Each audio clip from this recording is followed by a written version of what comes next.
journal entry.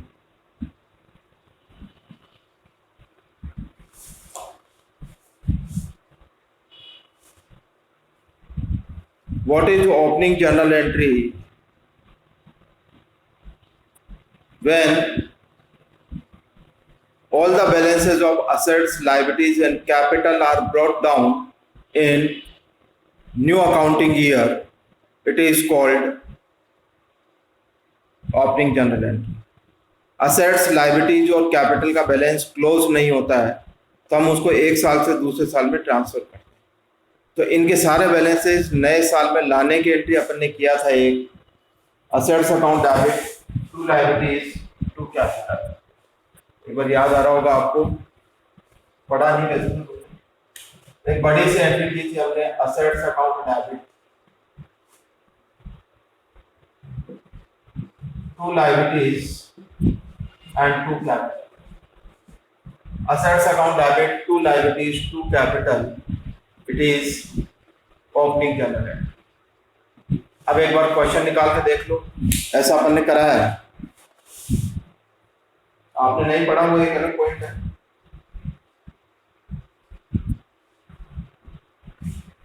Question number निकालो 11, page number 8.52। हमने एक एंट्री की थी वहां पर, असेट्स में सारे को डेबिट, वो एंट्री थी हमारे पास cash account debit, bank account debit,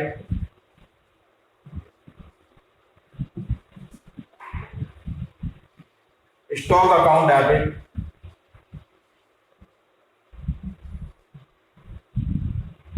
furniture account debit,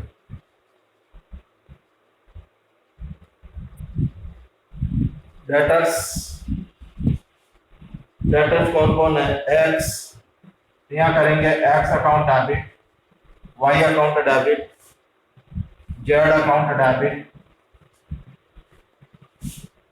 35, 50, 60,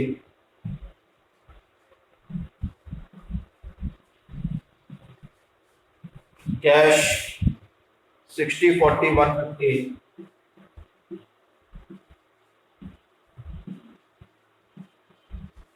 और फर्नीचर 43,000। टू, अब लाइबिलिटीज में क्या क्या, to loan from Vikas,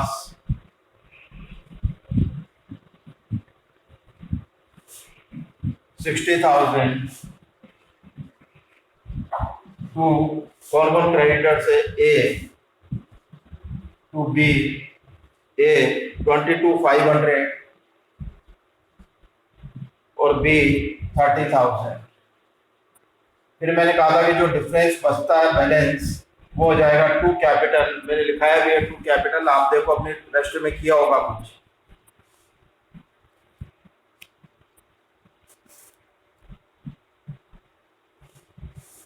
last में कैपिटल टोटल करो, 1,02,50, 3,95, 4,38,000, टोटल कर लो 60, 50, 110, 145, 245, 345, 395, 398, 2 lakh, 4,38, less 1,12,500,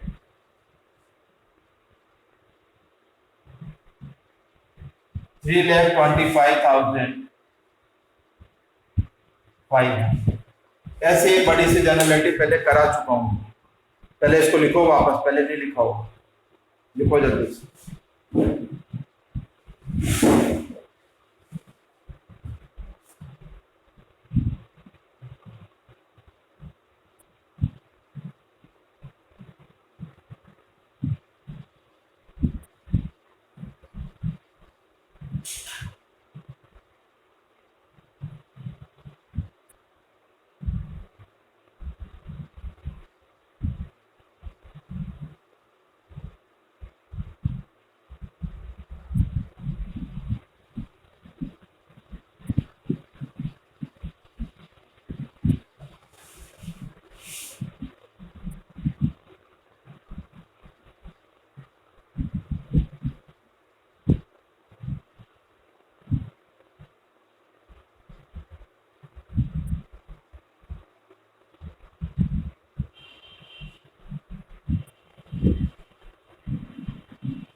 कर लिया है सब।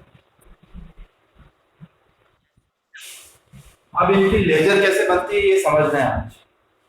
सबसे पहले 1 2 3 4 5 6 7 8 9 10 11 पूरे 11 अकाउंट ओपन करना है। सबसे पहले अकाउंट दे रखा है कैश।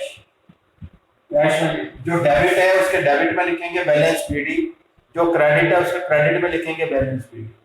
इसमें आएगा टू बैलेंस पीडी 60,000। कैश के बाद अकाउंट दे रखा अपने पास बैंक। बैंक में आएगा टू बैलेंस पीडी 40,000। फिर दे रखा अपने पास स्टॉक। स्टॉक में आएगा to balance b d 1,50,000। Furniture to balance b d 43,000। X to balance b d 35। Y का account to balance b d 50,000। To balance b d 60,000। Loan from Vikas, Vikas loan, ये क्रेडिट है तो क्रेडिट में लिखेंगे by balance b d 60,000। A by balance b d 22,500। B में लिखेंगे by balance PD 30,000 और capital में लिखेंगे by balance PD 3,25,500। Balance PD का मतलब है साल के शुरू में पहले से बैलेंस है, साल के आखिर में, साल के और महीने के आखिर में हम करते हैं बैलेंस सीडी और साल के शुरू में करते हैं बैलेंस बीडी। ये सारी जो डेट दे रखी है वो सब है अप्रैल 1 यानी in beginning of the year, साल के शुरू के अंदर दे रखा है। समझ के करना है, बार बार कह रहा हूं ये बात। बताओ क्या करें, समझ में आया कि नहीं आया? करें कहते दे दो समझ में आ गया पर आता नहीं है। करो इसको, इसको खिसका देता हूं इधर की तरफ ताकि इधर का भी दिख जाए।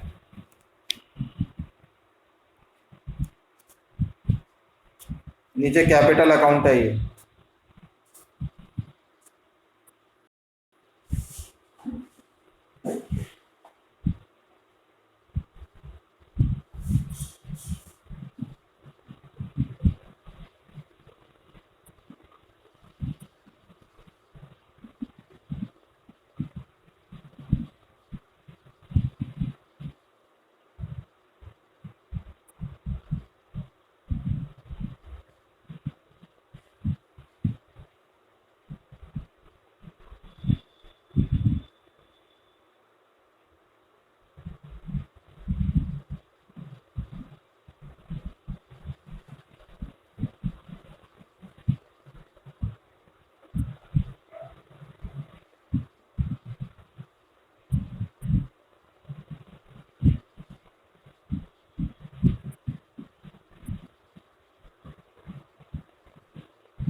फॉर्मूला बनाओ जल्दी से।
हो गया बेटा? अब देखो। हाँ बोलो।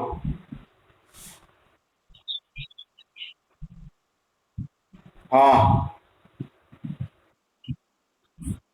एक ट्रांजेक्शन लिखो, दो ट्रांजेक्शन कराता हूँ डिस्काउंट वाले। लिखो, goods purchase from Ram, goods purchase from Ram 10,000,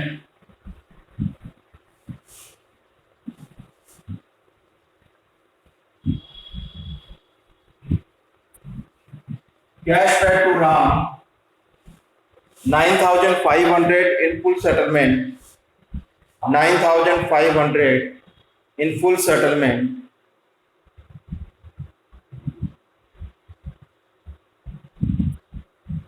एक और लिखो, goods sold to Asif, goods sold to Asif 5,000,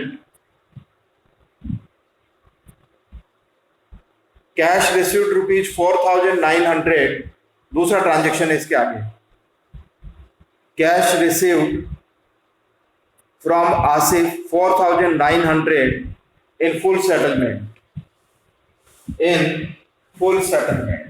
सबसे पहले गुड्स परचेज फ्रॉम आसिफ, तो अपन ने एंट्री की होगी परचेज अकाउंट डेबिट, दिखाई दे रहा है उधर का, एंट्री की होगी अपन ने परचेज अकाउंट डेबिट टू, देखो अपन ने किससे गुड्स परचेज किया था पहले,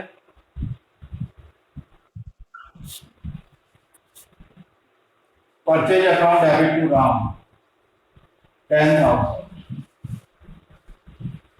अब लिखा कि अपन ने राम को पे किया 9,500 इन फुल सेटलमेंट यानी डिस्काउंट, तो एंट्री हो गई Ram account debit to cash to discount 10,000, 9,500 और 500।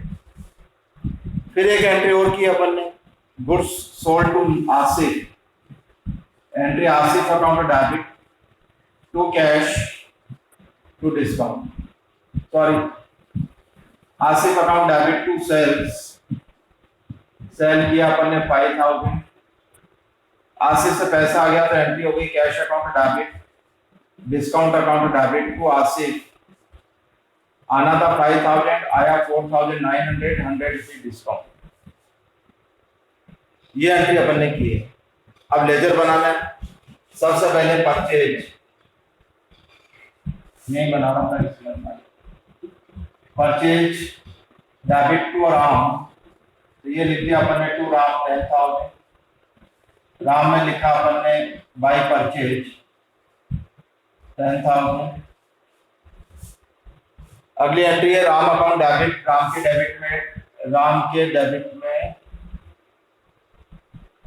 ये राम का डेबिट टू कैश। अब समझना यहाँ पर राम के डेबिट में लिखना है to cash to discount. Cash का आगे कितना लिखा है 9500, डिस्काउंट के आगे 500।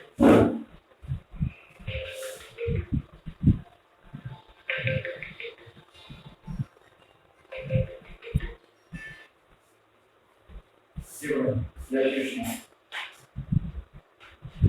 जी। हाँ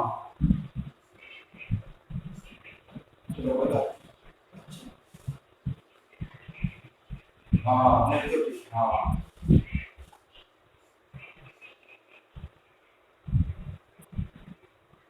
हाँ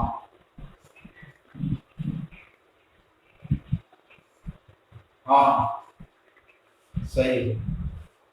पर उसमें ये देखना है कि कहीं दूसरा सरल करके तो नहीं है, क्योंकि सरल करके हुआ तो मैं समझ जाऊंगा कि किसने लगाया।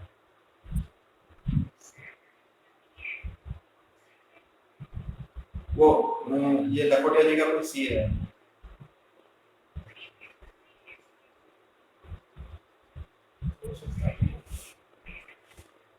चलो पर मेरे ख्याल से ऐसा कर नहीं पाएगा कोई दूसरा।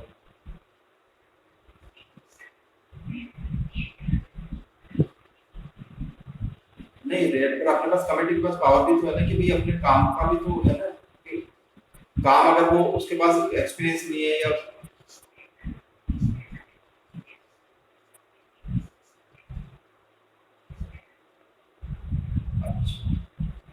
वो तो वो उसको पता होगा क्या नाम नहीं इसको क्या नाम सुराना को पता होगा। हाँ हाँ नहीं नहीं अपने अभी तो अपन खुलवा लेंगे कि भाई हाँ पता तो लगे।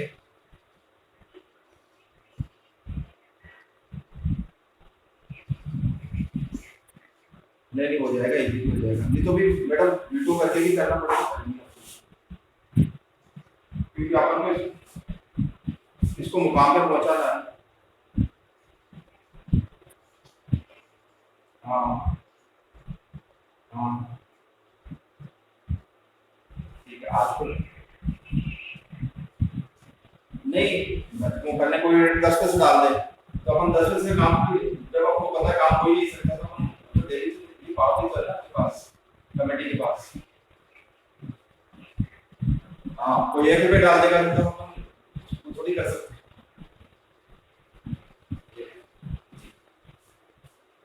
तो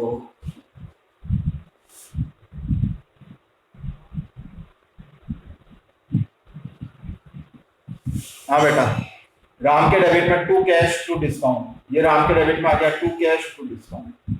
अब रह गया कैश और डिस्काउंट क्रेडिट में। तो कैश अकाउंट के क्रेडिट में ये कैश क्रेडिट में कितना जाना चाहिए 9500 पर अमाउंट अकाउंट कौन सा आता है डेबिट वाला। डेबिट में क्या लिखा है राम।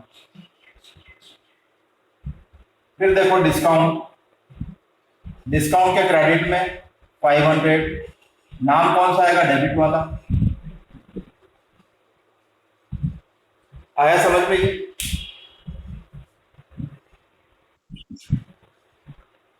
वापस समझा रहा हूं राम के डेबिट में टू कैश टू डिस्काउंट तो ये टोटल अपने आप ही 10,000 हो गया। कैश के क्रेडिट में डिस्काउंट के क्रेडिट में ये दोनों के क्रेडिट में 9500 और 500 यहाँ आ जाएगा भाई। कैश में आ जाएगा क्रेडिट में जो डेबिट में दे रखा है राम। डिस्काउंट के क्रेडिट में भाई राम। ठीक है अब इस एंट्री को करना क्लियर हो जाएगा। ठीक है ओके।